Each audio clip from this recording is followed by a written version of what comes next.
So our reading today is our only reading, and it's the reading that is the theme of the ELCA Youth Gathering, which is created to be.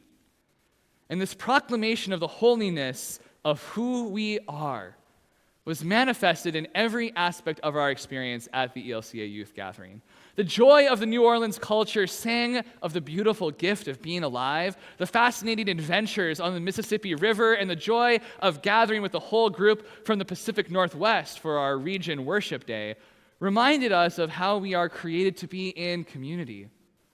And yet every moment of the gathering, I was reminded of the theme of the first day of the gathering, which is that God created us to be brave. Bravery doesn't come easily to me. I find it hard to speak up when I fear that people will disagree with me or judge me. I am nervous to speak my truth when I worry about whether it will offend those, especially those with power over me. I'm even cautious around new experiences. And so I was glad to travel with these four people, Clara, Haley, Aspen, and Anna, all of whom clearly trust on a deep level that God has created them to be brave. Going to a gathering of Lutheran youth that hasn't happened in 6 years, where the only other people you will know among the 16,000 other people there are the 4 other people in your group, that's not easy, y'all. That takes a lot of courage. It's terrifying, especially when the gathering has the potential to transform the way that you see yourself, your faith, your church, even your life. But at every moment of the gathering, these youth, plus Clara, showed me what it means to be divinely brave. They embraced every challenge of the gathering. They took on new experiences. They dared to meet new people and make new friends from across the country. They dared to explore their faith and dared to dream about what their church could become. They spoke truth to power, and they joined in proclamations of liberation during the mass gatherings. To say that I am proud of these youth is an understatement. I am honored by them. And I saw God's promise that we are created to be brave in them every single minute of the gathering. And I see it in them today as they have remixed and reworked this worship to share their experience of the gathering with you. So why don't we hear from them now, starting with Anna.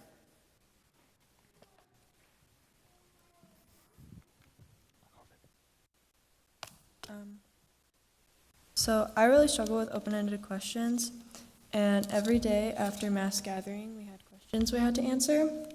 And one of them I remember was asking what it meant to be brave. And it was the first day, and I didn't really know Aspen and Haley well. So I didn't really say anything, but another reason I didn't say anything was I actually didn't know how to answer.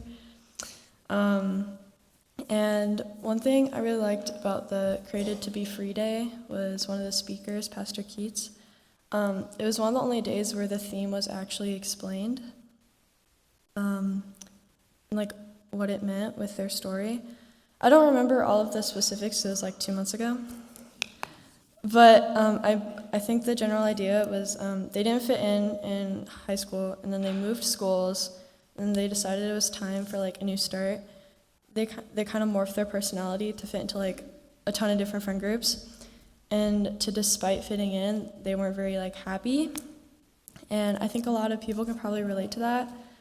And it was nice that I clarified what it meant to be free meant, and you should be free to be yourself and not conform to make others happy.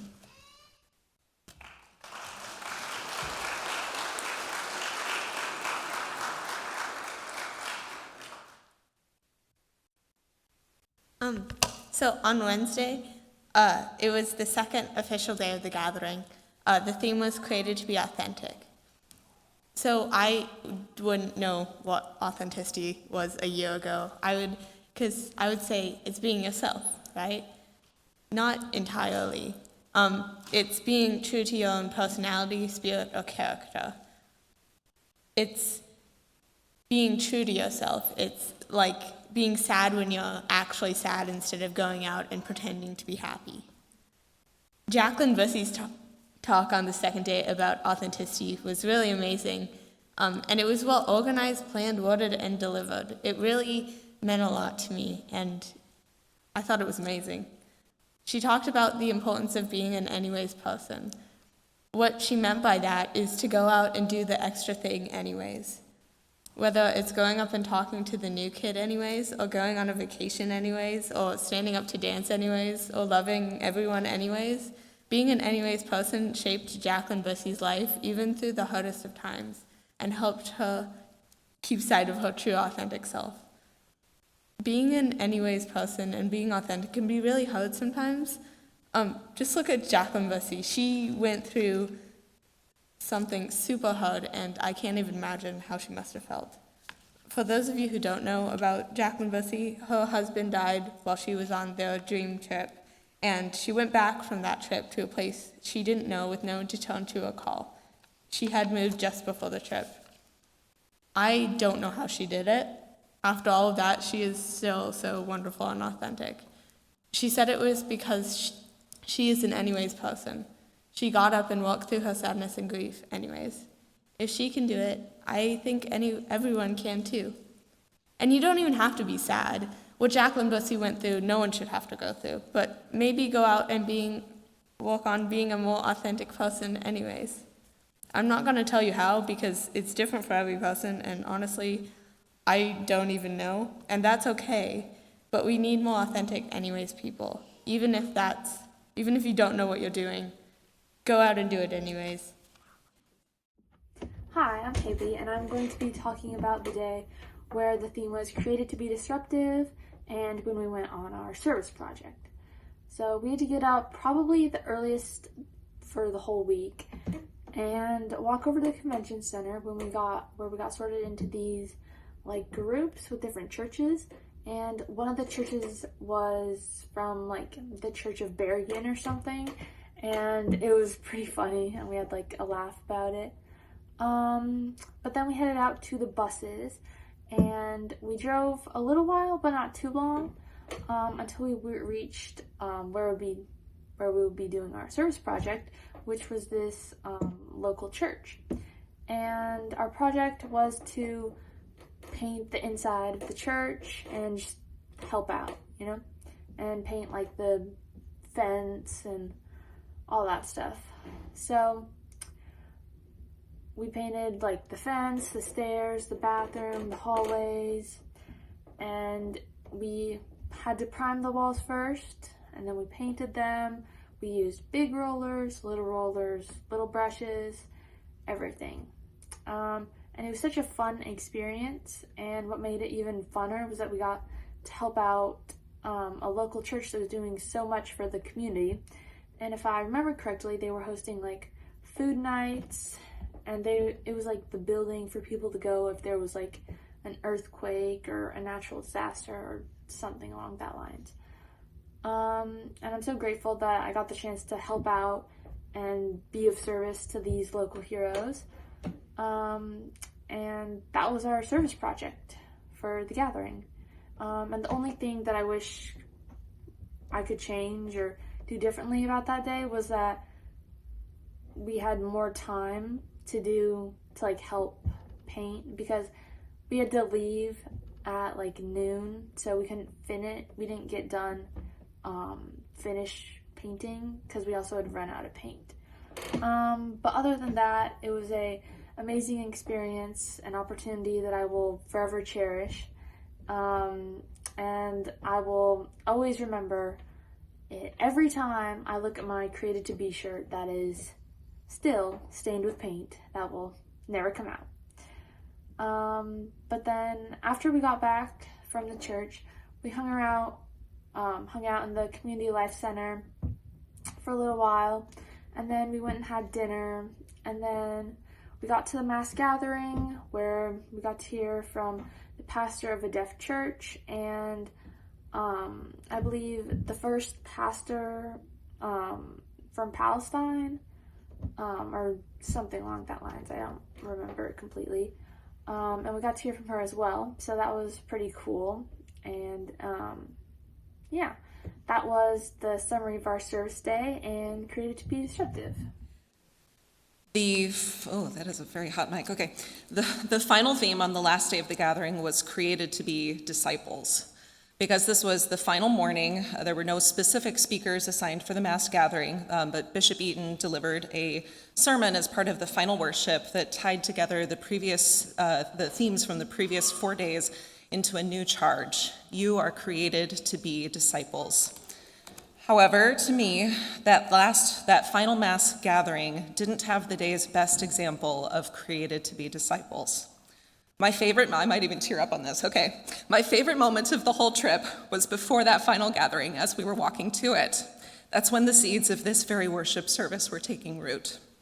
These 3 brave youth who agreed to say yes to this trip were admittedly also a bit nervous and started the trip somewhat reserved, curiously observing all that was happening around them. But by that final morning, they were loudly proclaiming their desires and plans for this service to the city streets of New Orleans. Can we do a worship service to share about this? And can we give the sermon? We should teach them the church clap. We should have cookies for communion. That would taste way better than those packets we've been using. We should make everyone bracelets to wear. Everyone at the gathering was wearing beaded bracelets.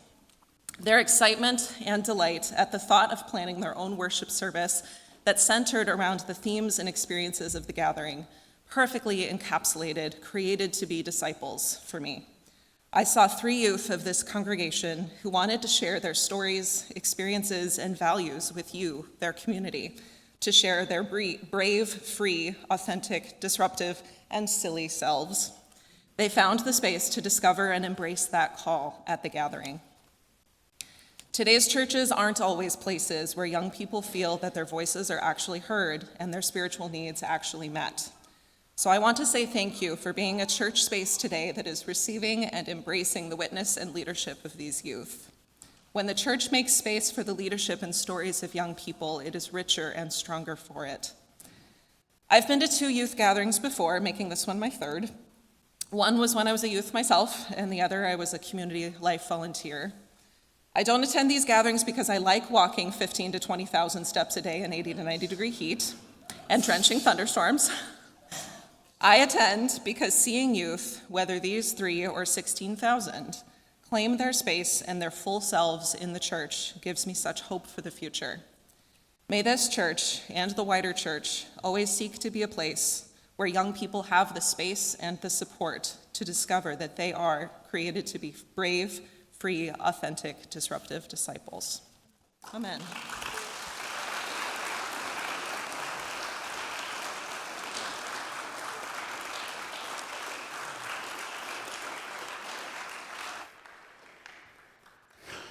Thank you all again, and thank you all, because it takes a church to send youth to a gathering. It's not easy to get there, and I'm not just talking in terms of the bravery or the willingness to try out this kind of experience. I'm talking about the money. It's hard to get to New Orleans. The flight especially proved that. But you supported them at every step of the way.